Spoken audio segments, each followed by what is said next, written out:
Vanoggend se gespreksvraag wat ek so 'n bietjie wil hê julle moet in die gesinne of saam met iemand langs jou praat, is die volgende. Hoekom dink jy is dit soms moeiliker om oor emosionele pyn te praat as fisiese pyn? Hoekom is dit vir ons moeilik of moeiliker om te praat wat in ons emosionele wêreld aangaan, maar is makliker te praat om ons fisiese pyn met mekaar te deel? Deel net gou 'n bietjie met mekaar, wat dink julle, hoekom is dit vir ons moeiliker?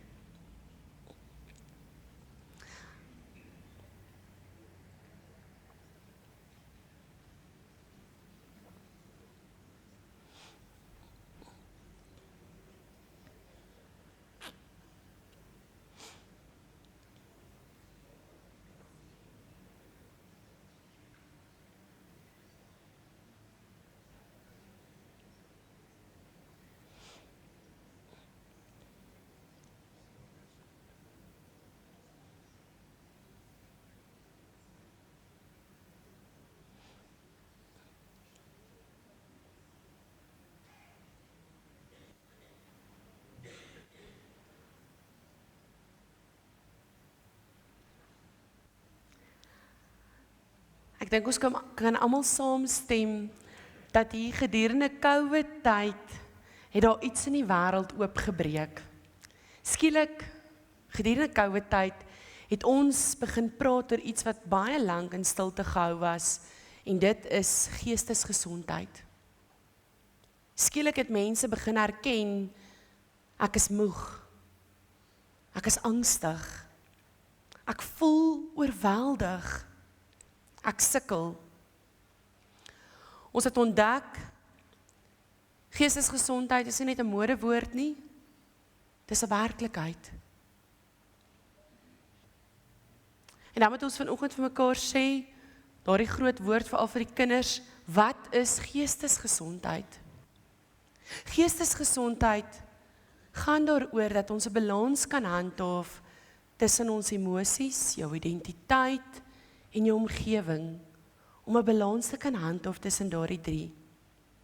Dis uiteindelik die vermoë om die stressors van die lewe te kan hanteer, om bewus te wees van jou vaardighede en om steeds uiteindelik 'n bydrae te kan lewer in ons gemeenskap, selfs wanneer dinge moeilik gaan.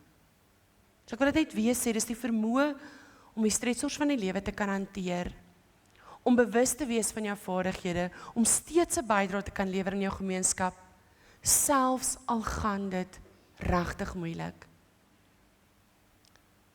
Geestesgesondheid is nie iets wat die moderne mens kom staan en uitvind het nie. Die Bybel is vol van mense wat deur trauma gegaan het, angs beleef het, wanhoop beleef het, innerlike worsteling deurgemaak het. Al wat die moderne mens kom doen het, is die moderne mens het 'n woord of 'n term kom koppel en studies kom koppel aan dit wat lankal reeds bestaan het. Tabitha Annabelwe is 'n boekskrywer en hy skryf in sy boek Captivated, Beholding the Mystery of Jesus' Death and Resurrection, skryf hy die volgende: is daar geen ander manier nie? Dis die soort vraag wat ons vra wanneer die lewe sy moeilikste punte bereik. Wanneer 'n lang, stadige siekte die krag en lewenskrag van 'n geliefde steel. Wanneer 'n diep, problematiese huwelik op die rand van egskeiding staan. Wanneer 'n desperate soektog na werk, kos en skuiling slegs tot honger en haweloosheid of misdaad en bedel lei. Wanneer 'n verslawing 'n vinnige pad na die laagste punt en wanhoop word. Wanneer depressie toemaak en die hele wêreld donker maak. In hierdie tye sluip die vraag in ons gedagtes in en ontsnap soms uit ons lippe: is daar geen ander manier nie? Het jy al ooit vir God daardie vraag gevra? Wanneer die gebrokenheid van hierdie wêreld en ons lewens sy mees intense, mees bedreigende oomblikke bereik, word ons versoek om te dink, ons is die enigstes wat daardie vraag gevra of daardie hartseer gevoel het. Maar sou dit jou verbaas om te weet dat jy nie alleen is nie.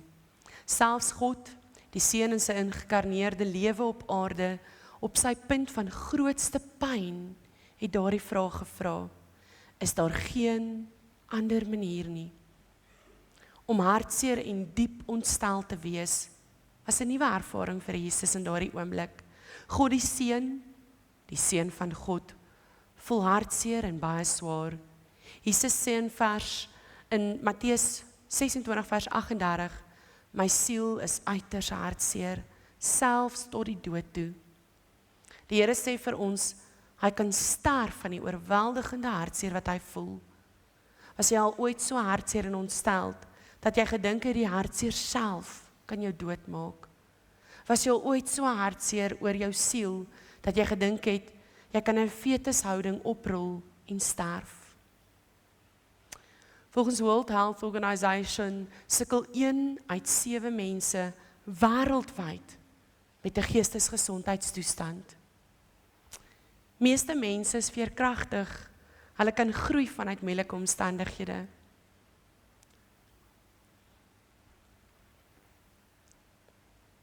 Maar sommige mense, blootgestel aan trauma, armoede, geweld of ongelykheid, het 'n groter kans om te sukkel met daardie veerkragtigheid.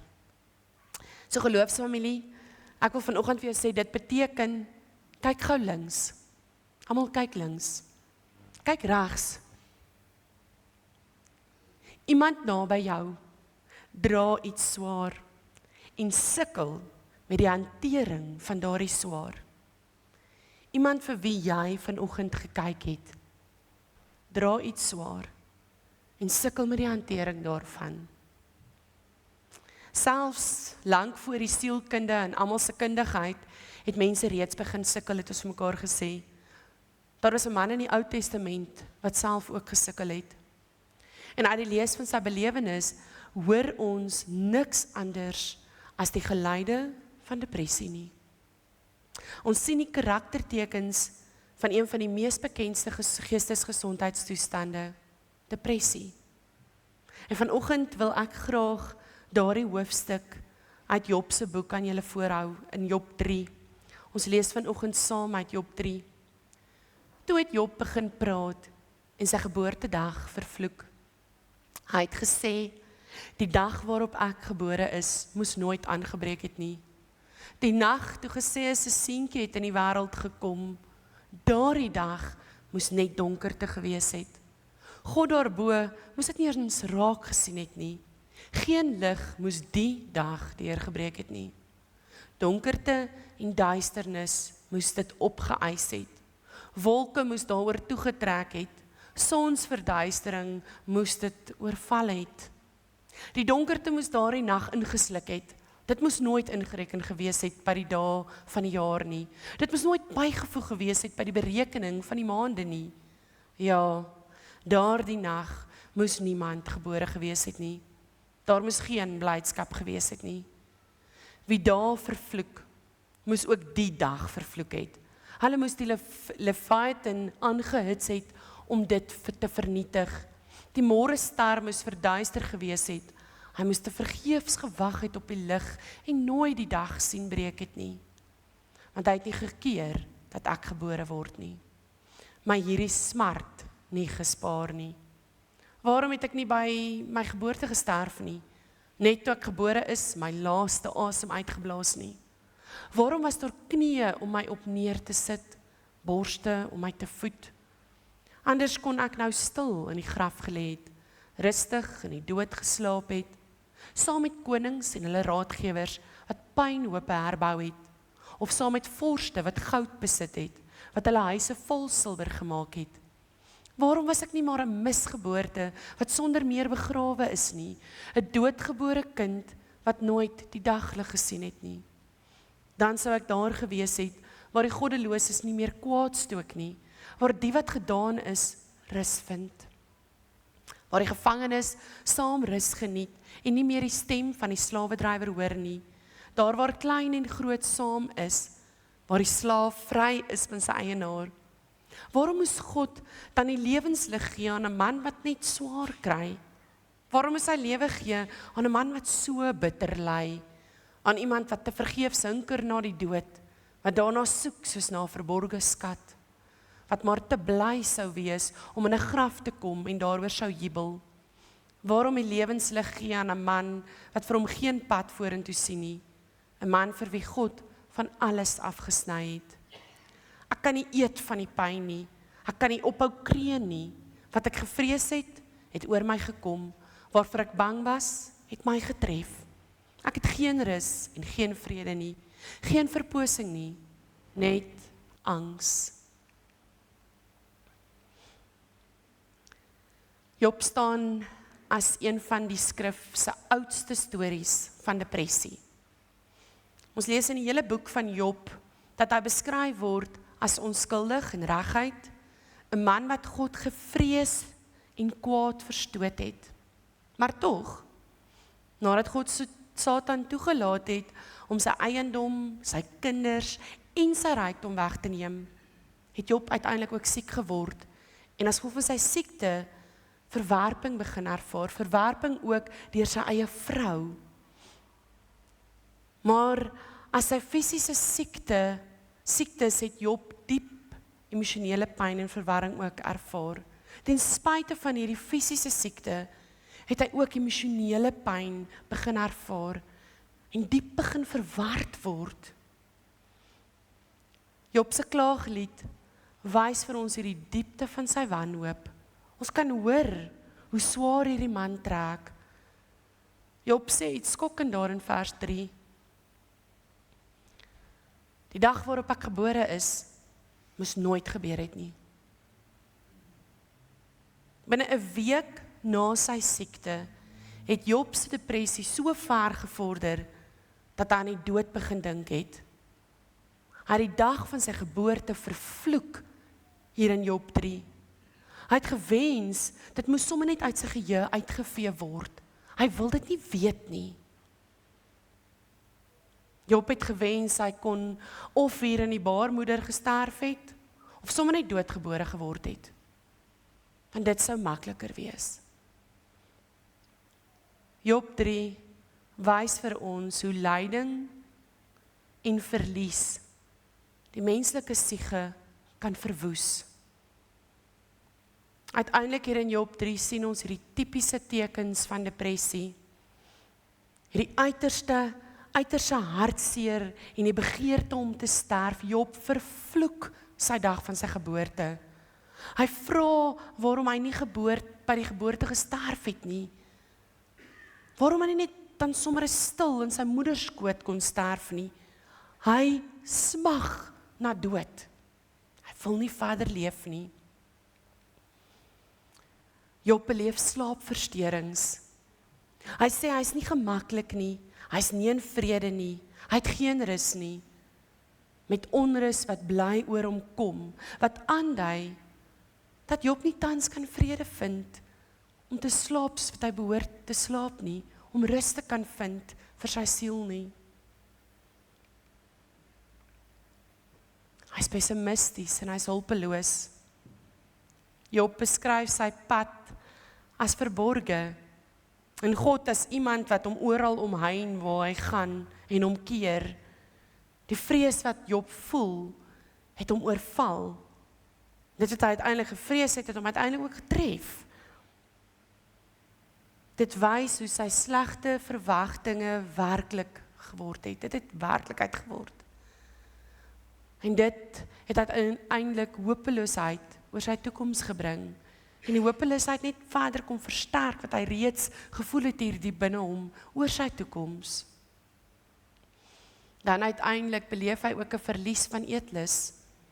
Job se sug kom voor sy brood en sy gekarm stroom uit soos water vanuit hom. Hierdie beeld kan ons sien is iemand wat meer aandag gee aan sy emosionele toestand as om eet 'n prioriteit te maak.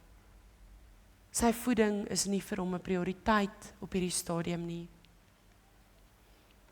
Net soos Job, vra ek en jy ook vra, hoekom, waarom, wanneer ons uitdagings beleef in ons lewe. Ons wil ook weet waarom of hoekom juist dit met ons nou gebeur. En hierdie waaroms en hierdie hoekoms maak dit ons uiteindelik in geloof twyfel. Maar ons leer wel hier by Job dat erkenning van hierdie diep emosionele pyn wat ons beleef deel is van 'n egte verhouding met God. Autentieke geloof sluit die klag in. Autentieke geloof sluit in dat jy vir God sê presies hoe jy voel, soos Job. Ek wens ek was maar liewer dood. Ware geloof sê nie, ek's fyn nie, ek is okay. Ek gaan deurdruk. Ware geloof sê, Here, ek verstaan nie. Ek breek. Ek kan nie meer nie. Ernstige nood diskwalifiseer nie iemand van geloof nie. Ernstige nood maak nie dat jy minder belangrik is vir God nie. Dit maak nie dat God sy rug op jou draai nie. Diep gevoelens van seer maak nie dat God sy rug op jou draai nie. Elke persoon het 'n breekpunt. Selfs Christene kan diep ontmoedig word. Selfs Christene kan depressief raak. Ons is nie gevrywaar van 'n donker gat nie. Ons is nie gevrywaar van enige ander geestesgesondheid of gevoelens van moed verloor. Ons is nie gevrywaar daarvan nie. Hierdie eerlike uitbarsting van Job kom wys ook vir ons vanoggend iets van die Here se hart. God verstaan ons emosies. God aanvaar elke een van ons terwyl ons deur lyding werk en uiteindelik 'n dieper geloof daaruit kry. God veroordeel nie vir Job nie. Hy veroordeel nie Job wanneer hy hierdie sterk woorde uitspreek en hierdie sterk gevoelens van verwerping van sy eie lewe het nie. Inteendeel, God kom en hy verskyn in 'n warrelwind in hoofstuk 42 en dan leer Job iets oor die goddelikheid en die almagtigheid en die heerskappy van God en hierdie noodsaaklikheid dat hy met volkome vertroue op God het. Wanneer die Here met Job praat, dan verduidelik hy nie vir hom sy lyding nie. Maar tog leer Job dat hoewel hy nie sy lyding verstaan nie, hy dit kan verdra deur te erken dat God se wil die mense begrip oorskry. Dit wat God wil hê, oorskry ons verstaan van wat dinge moet wees en wat reg en goed moet wees. Alles waaraan ons kan dink, is nie naastenby dit wat God se idee oor goed is nie. En hoe meer God met Job praat, hoe meer besef Job dit uiteindelik. Die Here gebruik Job se lyding om uiteindelik sy karakter te vorm, om dit te verfyn, om dit te verbeter. Hoop word vir Job herstel deur die groei wat hy beleef vanuit sy gesprekke met die Here. God praat self met die mens. Partykeer duidelik dat ek hom hoor, soms deur mense, ander kere deur sy skepping. Bly in gesprek met hom, sodat jy ook kan groei vanuit jou donker gat. Hoe Job uiteindelik vir God sien, of eerder hoe Job uiteindelik vir God verstaan, word die seën wat hom uit die dieptes van wanhoop red. Wat leer Job vir my en vir jou vanoggend? Job leer vir ons, jy mag kla, jy mag vra, jy mag worstel, jy mag huil. God is nie bang vir ons donker gebede nie. Hy is nie bang vir dit wat ons kwytraak in ons donker oomblikke nie. Miskien sit jy vanoggend hier en jy voel moeg. Jy voel leeg. Jy voel angstig. Jy voel dalk vanoggend vasgevang in hierdie donker gat. Miskien voel dit vir jou of daar 'n doodsvonnis oor jou woestyn seisoen hang. Dan wil ek vandag vir jou sê, jy is nie minder geestelik nie. Jy is nie minder geliefd nie. Jy is nie minder gered nie. Selfs Job het gewens dat hy nooit gebore sou wees nie. Selfs Paulus het aan die lewe gewanhoop. Selfs Saul het innerlike storms gehad. Maar God het nooit opgehou werk nie. Paulus sê iets belangrik vir ons in 2 Korintiërs 1. As ons God, troos hy ons. Hy staan by ons en hy help ons in al ons krisisse.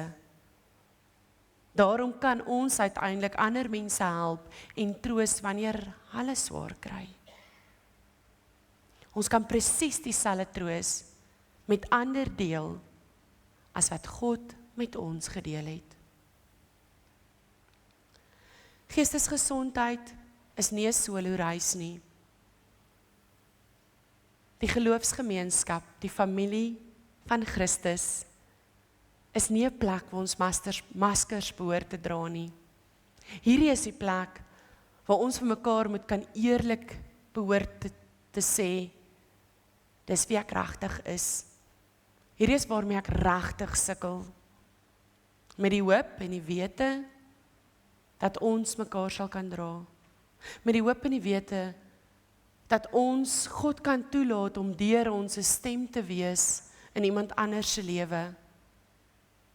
Ons wat hier sit, moet saam bid. Ons moet kan saam huil. Ons moet kan saam vashou in die Here in tye van nood. Job se storie eindig nie in Job 3 nie. Paulus se storie eindig nie in wanhoop nie. En jou storie eindig ook nie hier nie. Dit eindig nie in die donker gat waar jy jouself bevind nie. Dit eindig nie in die wanhoop nie. Luister mooi, dit beteken nie dat jy nooit donker gaan voel nie.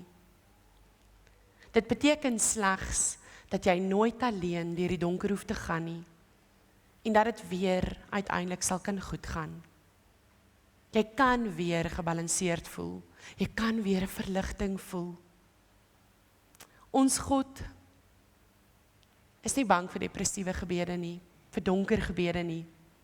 Ons God is nie geskok deur angs nie.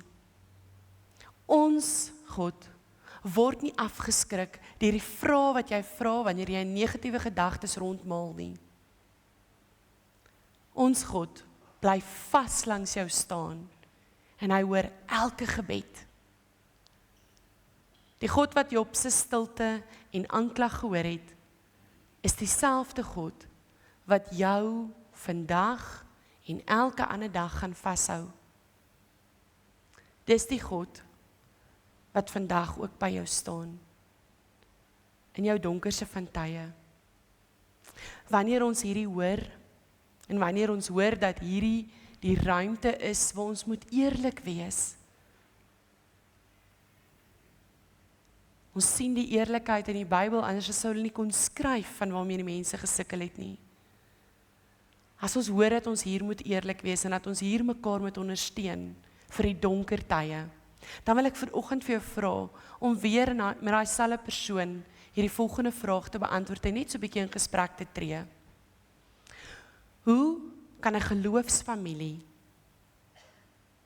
'n veilige plek word vir mense in hulle woestyn? Hoe dink julle kan ons wat hier sit 'n veilige plek word vir mense wat hulle self in 'n woestyntydperk bevind? 'n Woestyntydperk van geestesgesondheid of enigiets anders.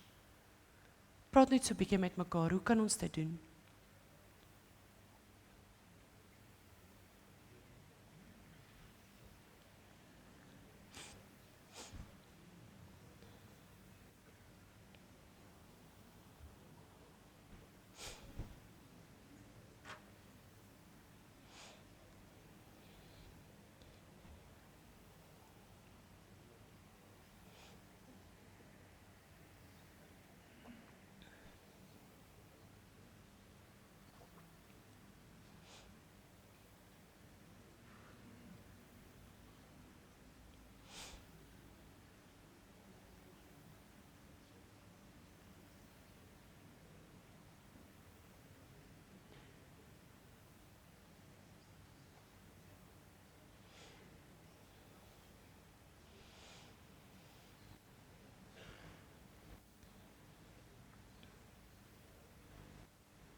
Here, mag ons hierdie idees wat ons met mekaar deel, mag ons dit gaan uitleef. Mag ons vanoggend onthou, dat soos Job, ons met U kan praat, wanneer ons onsself in moeilike tye bevind. Mag ons begin eerlik word oor wie ons is en waarmee ons sukkel. Nie net met U nie, maar met mense om ons.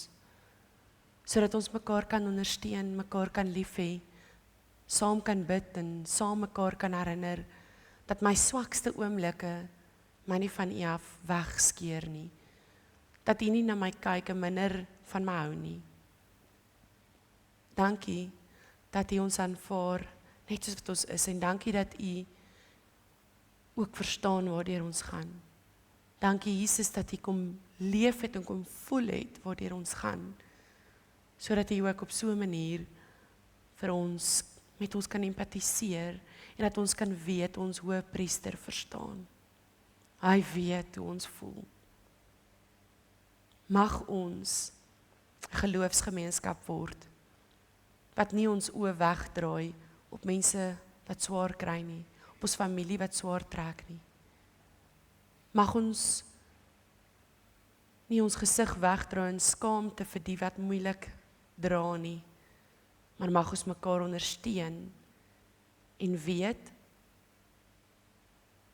dat mense so oud soos wat die wêreld begin geskep was, heel in die begin, nog altyd hiermee sukkel. En ons is nie die uitsondering op die reël nie. Maar saam met U kan ons ook hierdeur werk, groei.